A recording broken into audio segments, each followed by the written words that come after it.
Good morning. My name is Jennifer And Tom, I'm Darlene Rempel. and it is Wednesday. And remember, Wednesday is Grief Talk, where we gather and have our coffee together. So if you don't have your coffee, please just grab your coffee. Join us because I am so excited about this theme that we've been working on, and this is about stories that heal. We've talked about the importance of sharing these stories, right? And last week we just went through those points like connection, honoring our loved one. If you missed that episode, please go back and watch it because that's what we are doing. And we are sharing stories that heal by bringing our guests, amazing guests who have just offered to share their story. And today is one of those days that I'm so excited that we have a guest that she's just going to speak from the heart and just share her story, a story and story that heal. And if you know someone who would benefit or who'd learn something, right? Like, please share this podcast with them, share our information with them. Today we have an intention, and I'll let Darlene say it. My intention is to just listen to a guest with a heart with ears. Did I say it right? Yes. A heart with ears. Sometimes I get it all the other way, but a heart with ears. When we listen with a heart with ears, where we are not trying to fix, we're not trying to judge, we're just open because this is her story. We all have a story, and most times when we hear stories, sometimes we try to to listen with our intellect, and that is not intellect with ears. We want to listen with a heart of ears. So I'm excited today, and because I don't want to take more time, I'm gonna let Darlene introduce our friend. And before Darlene introduces her, I just want to say that. From the last episode I shared with some friends that I've belonged to this group called Ultra, and this is like-minded group where it's like a support group, and we are doing this learning together for a year. And Carrie is one of them, and we have not met in person, and I'm looking forward to meeting her in person. But we feel like family, and it's such a powerful thing. So I want to say thank you for a guest from Ultra, Carrie, and just honored that you took the time and the willingness to be here with us. So I'll tell you more stories about Carrie later because I'm going to get to know her very well. So let Darlene introduce our guest because I'm too excited to even talk. I'm just like, having too much coffee. Okay. Yes, So here's Carrie. Hi, Carrie. Hello there. Yeah. So I'm just looking at your bio quick. So Carrie is a spunky mom of 3 amazing teens and survivor of simultaneous brain injury, Lyme disease, and mold illness, who transferred. Oh my goodness, simultaneous brain injury, Lyme disease, and mold illness, who transformed chaos and despair into thriving through soul-centered strategies. Oh, that's so amazing. Now, Carrie is a well-being empowerment coach, using the lessons she learned through her medical crisis to help other women who are sick and tired of being sick and tired, and to get unstuck and reclaim their life of love. That's so amazing. Using a holistic approach that focuses on integrating wellness at the physical, emotional, mental, and spiritual levels, Carrie shows them how to connect with their inner wisdom so they can make empowered decisions around their health and whole life. Wow, that's amazing, Carrie. Thank you so much for joining us. Well, hello, Darlene and Jennifer. So glad to be here. Thank you for having me. Yeah, so we're going to actually jump right in. We have some questions. All right, I'm ready. Carrie, you're ready. Like just reading your bio, Carrie, like my heart is just like, oh my goodness, I cannot wait. So we'll just go right in and just please just share with us about life before the injury. Tell us more. Tell us about you, Carrie. We just want to know you. Oh, well, that's so wonderful. Yeah, I have these 3 wonderful kids, and so I was raising them with my husband here in Annapolis, Maryland. And I was working full time for an aerospace company as a project manager and doing all the things, right? I was filling my soul. I was filling my, work desires. I was taking care of the kids, and life was good. Life was very full, but life was very good. And I've never missed being grateful for that.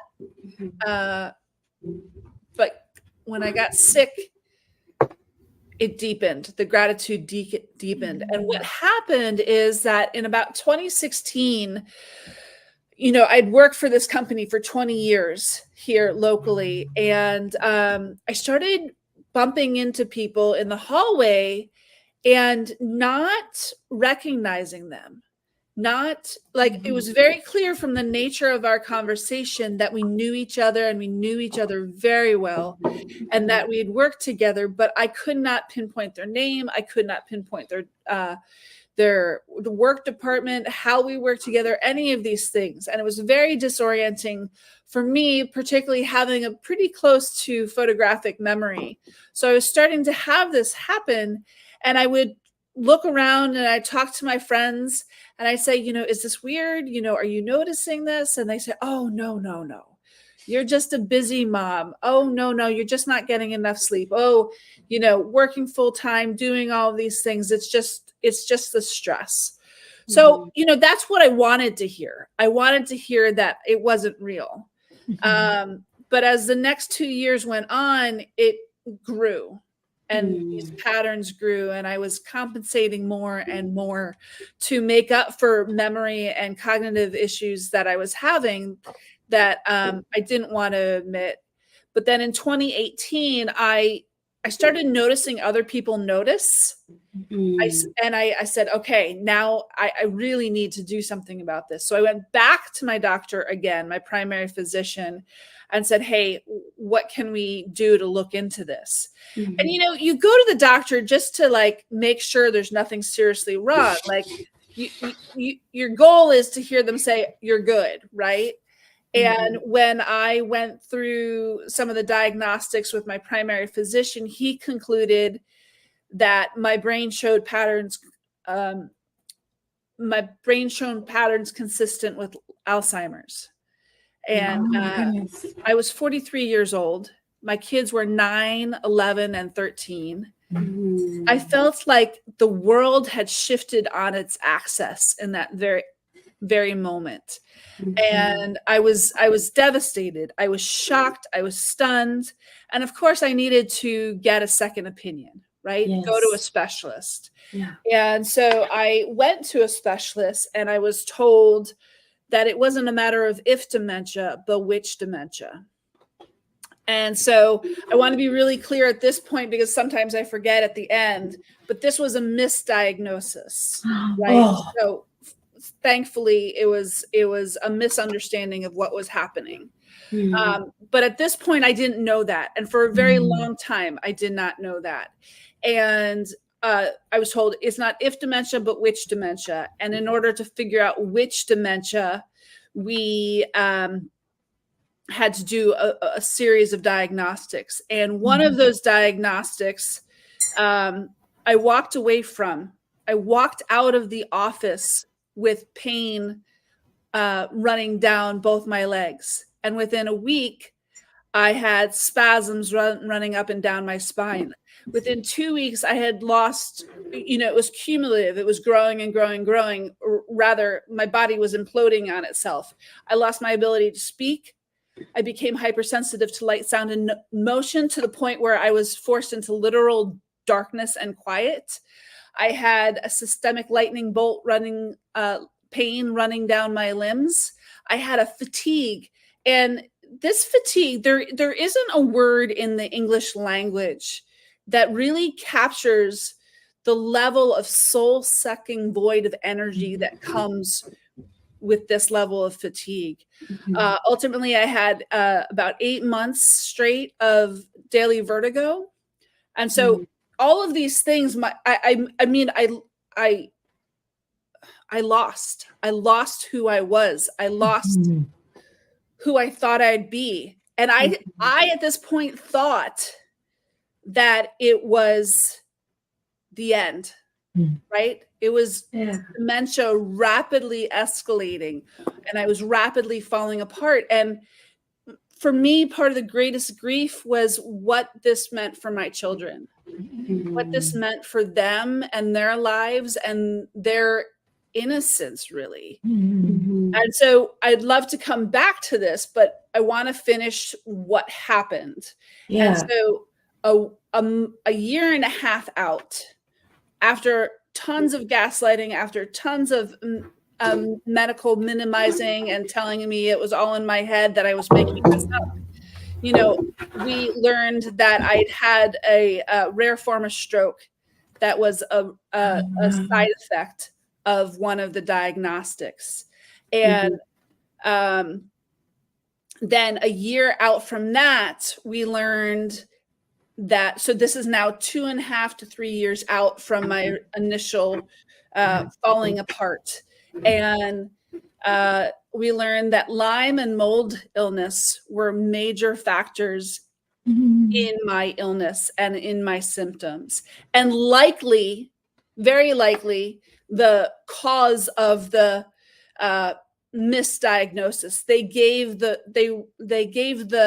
appearance of dementia, but in fact, it was the Lyme and the mold impacting my nervous system and my brain, among other things.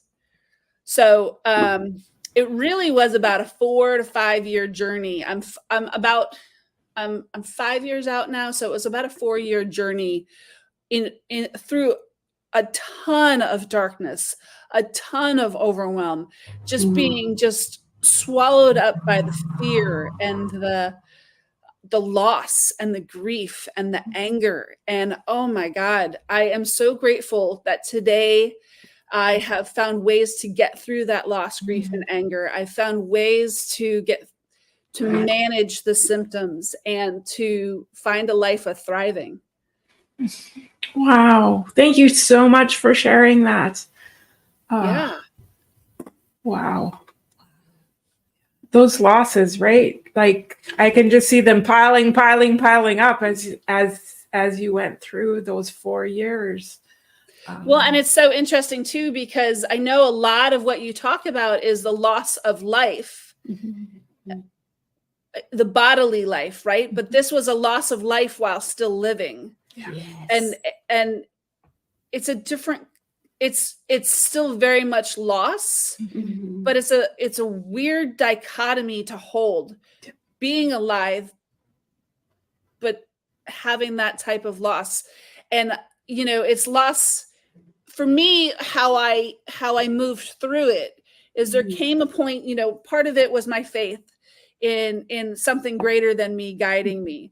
Part of it was finding people in my community who could support me and remind me that I still mattered, even with my loss of functionality, that I still mattered, that they still cared, that they still needed me here. You know, there's points where I thought, I can't do this to other people. I can't let them see me fall apart. Like I can't let them go through the pain of me disappearing from this world right in front of them. Wow.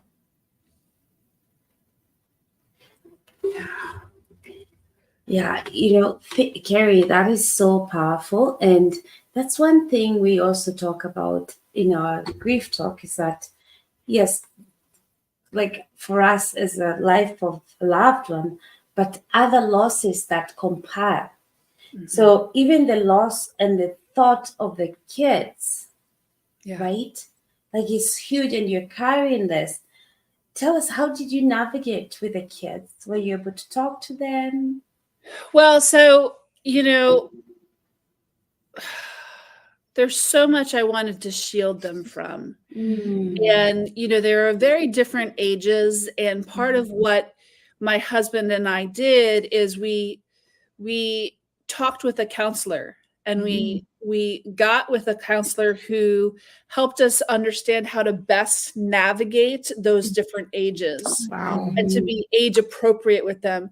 And, it started off as one conversation. And for example, my oldest daughter at the time, so my husband and I went to this conversation with the counselor, and we said, okay, we'll start these conversations tomorrow, right? It was like 7:30, 8 o'clock when we were coming home, and it was like, okay, not tonight. But my oldest daughter's pretty precocious, and she had in some ways been bearing the brunt of the impact because of her level of awareness, her level of insight to what was going on. And partly I was forgetting things and then getting mad at her for not doing things or for not when she had. So, there's remorse there. But I know that's in the past. But we came home and she was like, so where were you?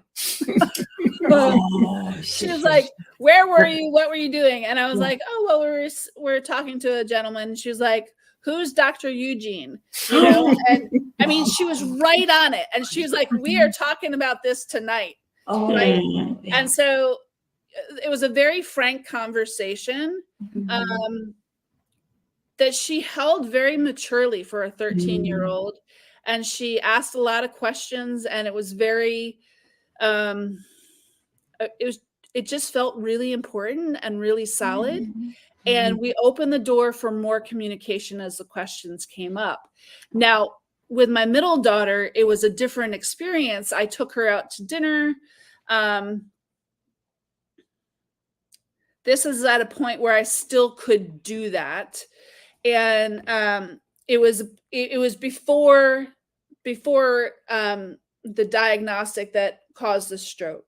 So I took her out to dinner, and apparently she'd had a lot of discussion in school about I think it's CFE, the brain damage that happens from football and concussions. Oh, okay. Yeah. And so she knew a lot about that. And in some ways that can be a very dismal end as well.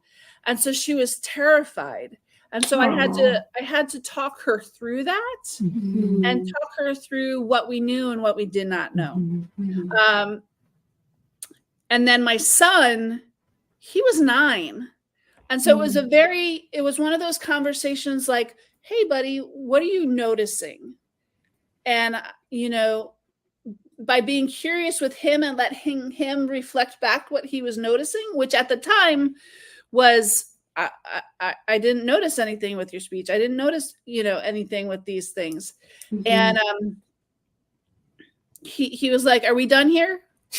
Yeah. And he was done. He was like, I want to go back to my video games. So, the age ranges make a difference. And over time, we just kept the communication channels open. Of course, I wasn't bearing my soul about the terror within my heart that they were going to lose me. Right. The other thing that I did when I did lose my speech, I could still sing. Oh. So I would be silly and I would sing what I needed from them. I would just make a joke of it. And that created some levity within the house. Wow. So powerful, because this is amazing, Carrie, because most times when we hear our experience that kind of loss with health, what we've had from people sharing is that we tend to isolate. We tend to not want to share. And how did you navigate that? That is right where you are able to seek that support, to seek that counselor. Well, I don't want to whitewash it, right? There's places of isolation for me, but it was really important that I didn't propagate that for my kids. And that I knew keeping them in the dark, they'd make up their own stories. They would draw their own conclusions, and I wanted them to have as much truth and as much understanding as they could possibly have. And I knew it was scary for them. I could see it on their faces. So what I did is I talked to each of the school counselors, and then I was trying to set something up outside of the school counselors so they had an external resource. Now, what was so difficult is each one I would say, hey, this is a resource for you. Would you like to go see them? Would you like to go talk to them? And they said, no, Mama, I just want to talk to you. And that was just, really heartwarming and also scary, because I wanted to give them another resource outside of me so that even when I wasn't available, they knew how to use that resource. So that was one aspect of it. And why I say I don't want to whitewash, as much as I was able to show up and create those resources for my kids, ironically, it was a little bit harder to do that for myself. I was terrified. I felt like no one could understand what I was going through. I had doctors telling me I was making it up. And really that was about them not understanding what was happening. And so they were coming up with reasons just to get me out of the office. Right. Which is a horrible experience, and it makes you feel unseen and unheard, which contributes to the isolation. And so I got scared.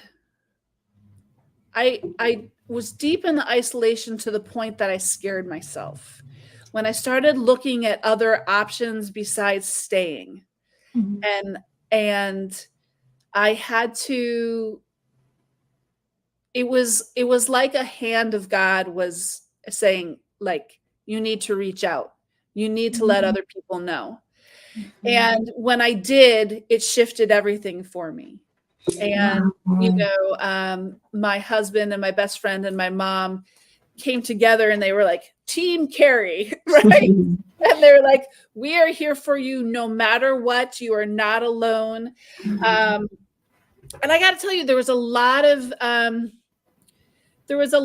people who wanted to support me, who wanted to be there for me. And I think when we talk about isolation, part of the isolation is trying to live our life like we had lived it before, even though we have this incredibly reduced functionality. And so we hold ourselves to the standard of not reaching out for help, not being a burden. But that burden is a misunderstanding. And the other misunderstanding is that other people will know what to do. And they don't. It's a horrible burden on us as the patient, as a person who is sick, to say what we need. But that's the only way they're going to know how to help you. Wow. So when I had some friends who were like, please, please, please let us do a meal train. Let us do this. Let us do that. Tell us what's going on. Tell us what you need. When I finally let them in and told them what we needed or asked for what we needed, it was this beautiful expansion of love and light. It was like there was healing in letting them in. Does that make sense? Yes. Wow, that is so amazing. Because we see it so much, that isolation and people just staying in themselves, when what they really need, just like you said, we need to let other people in and care for us. Wow, thank you for sharing. And it's hard. It's hard to, we're angry. We're already angry, right? We're already angry that we've had this loss. We've already angry that we have to deal with this. And it's the misunderstanding that the other people should know what to do that can create more anger. But when we take responsibility for what we need, it helps us work through the anger and come from a better place. Wow. Yeah. That is so powerful. That is like a mic drop, as they say, where healing begins when you let people in. Because all of us, we do the opposite. And you're right, because all our hopes and dreams are gone, and we are still trying to live how we used to be. So we don't want to let them in. However, that's what helps us with the healing. That is so good, Carrie. Thank you for sharing that. Yeah. And putting it to words. Wow. And that's really an important point, Darlene, because there's so much emotion.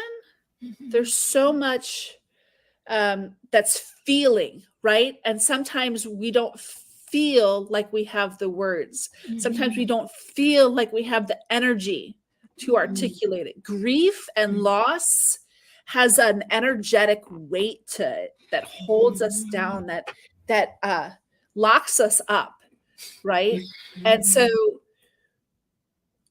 we, as hard as it is, when you're in that loss and grief, there has to be an inkling of hope and trust that if you do that extra spurt of energy to ask, to let people in, that it will pay off in thousandfolds. That'll come back to you. Yeah. Oh, so good. So good. I have to remember that for myself too. You know, we like to say here, it's a spot where we share lessons learned, but we also learning ourselves, right? We are also learning ourselves. So thank you for that reminder. So just starting to wrap things up, how is your life now? How has this changed you? How is your life different now? What have you learned? Well, you know, as I said earlier on, you know, I am a million times better.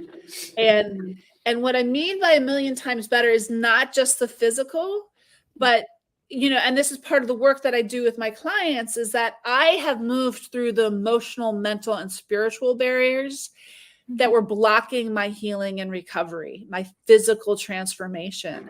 And so having worked through those emotional barriers, those mental mindsets that were keeping me stuck, and the spiritual disconnection that left me untethered, as I've worked through those things, I found this place of what I call thriving. And there's a misunderstanding around thriving. Thriving, you know, I think people think of thriving and they're like, oh, well, I'm not a marathon runner. I could never do that, right? Like it's this thing out there, but really thriving is your version of peace, flow, and happiness in your life.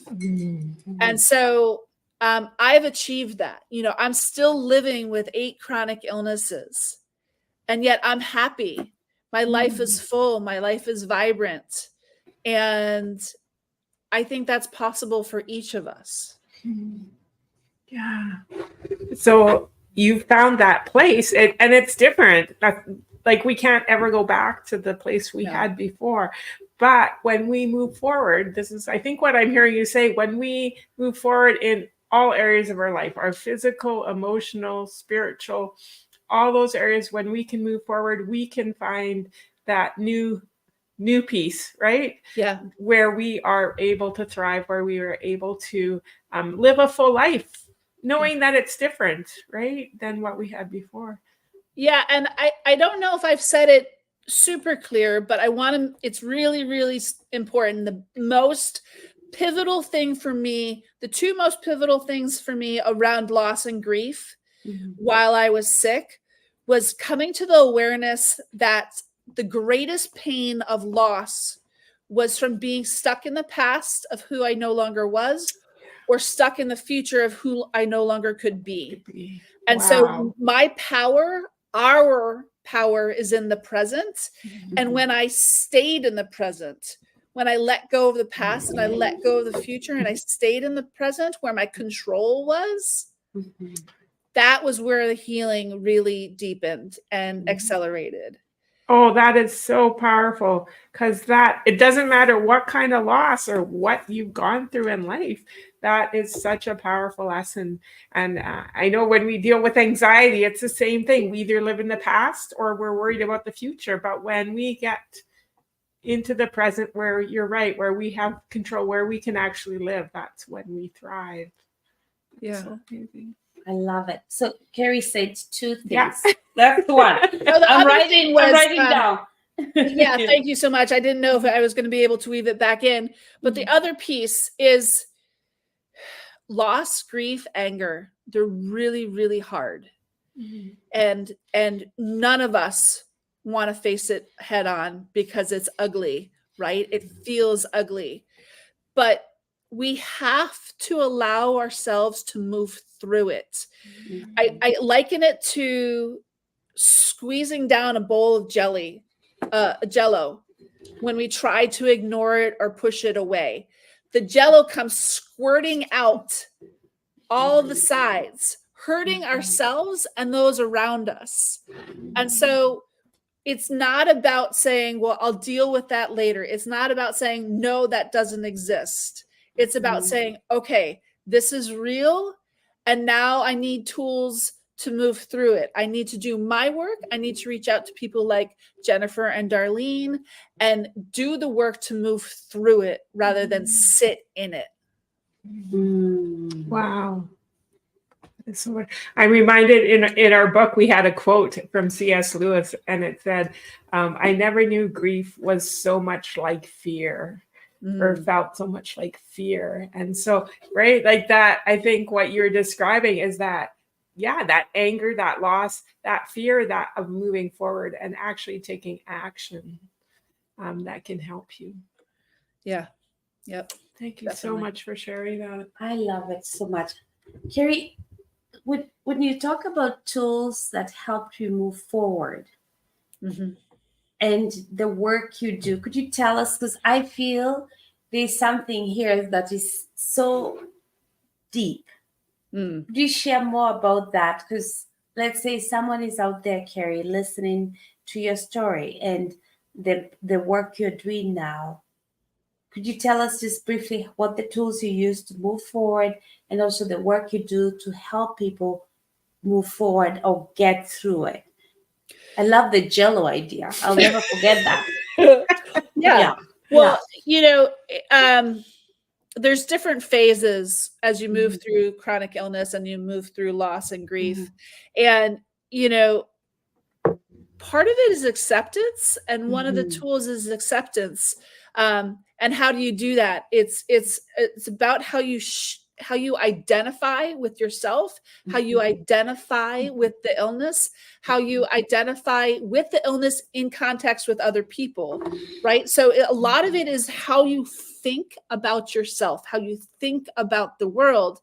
And so when I'm working with my clients, we are looking at the narratives that we are telling ourselves, the stories that we're telling ourselves about who we are, what we're capable of, and how we're meant to interact with the world. And so it's a lot of looking at things like limiting beliefs and what's holding us back, what's keeping us stuck. And really in the coaching that I do, it's about listening deeply to my clients and not just listening to the words, but listening to what's beyond the words, what's in the tone of voice, what's in the body language that indicates what's really there, what's really under the surface, driving the thoughts, that's driving the feelings, right? Because, and I talked about acceptance. First is acceptance, accepting where we are. It's not about saying, woohoo, this is amazing.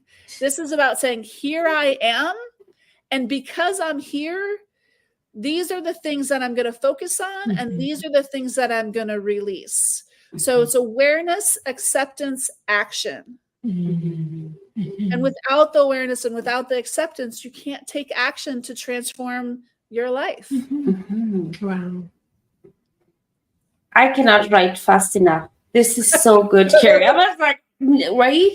Because all of us, Carrie, we like to share on our podcast that we'll all experience more than 40 losses in our lives. And this is one of them, right? And we just don't know. And just you sharing your story and giving us those tools on how to do it. Like, that's what I'm writing, because we just don't know. So for our listeners out there, please, I hope you have a full page of notes, because we better even get Carrie's contact, Carrie's number, because, you know, it's so neat. I find when you walk with people who've gone through it, right, we can always learn something. Yes, yes. And again, those amazing tools, because we can, get stuck in grief, but we need those actions. And so sometimes we think, oh, grief, time will heal us, right? You just give it time. But if we're not taking those action steps, we can get stuck for all the time, right? So I really appreciate, again, that acknowledging, identifying, and then taking actions to release that. That is what we're about. Those are the tools we've been teaching people, right? So I'm always so excited when we're on the same page. But so whether you're using Grief Recovery Method or you're seeing Carrie at Being Well Empowerment, again, it's those tools. And when we can learn those tools, just like Jen says, we're all going to go through losses. And so when we can have those tools and when we can share those tools, Carrie, thank you so much for sharing those tools, because again, putting voice to it makes such an impact and helps us so much. So we're so excited to meet you and to connect with you. And we look forward to just having more conversations with you and working on this together. It really is a community. We need a community that is all on the same page and can help us, can help each other, right? Yeah. So this has been such a powerful, delightful conversation. I am just so awed by the work that you're doing. It's so important that we talk about this and that we recognize that we're not alone in it and that we create community around it. And I see you ladies doing that, and it's just fantastic. Yes. Well, we're so glad you came. We're looking forward to connecting you and to you in person.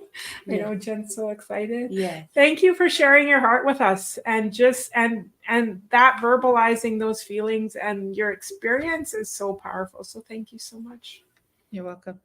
Carrie, so if our listeners wanted to reach you, we're going to share your information, but could you just tell us how can they reach you? How can we find you?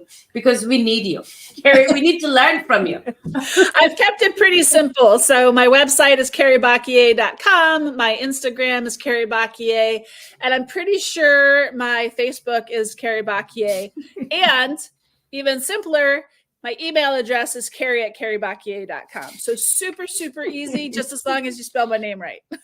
Awesome. Thank you so much. So we'll connect with you. We'll get our friends to connect with you, Carrie, because the work you're doing is great. And I know we'll have more conversations. I would like to go deeper with this conversation. Today was just an introduction to Carrie. We're just scratching the surface. Exactly. We're going to go deeper, and I look forward to collaborating and doing some more work because our world needs this. Well, that's amazing. Thank you for having me. I did want to share that I have currently offering a break through the overwhelm and get your life back planning call. It's a free planning call where you can just get clear on what you want, figure out where you're unwittingly getting in your own way of healing and recovery, and revamp your roadmap to recovery. So that is something that I'm offering right now, and I'd love to offer to your audience. That is so good. Could you send that? What are the dates and where do we? I'll send you the link so that you can post we can that. share. Yeah, very good link. Thank you for the gift. That's an amazing offer. We'll share that with the audiences, and we are looking forward to learning more and connecting again. Amazing. Okay. Take care. Thank you so much.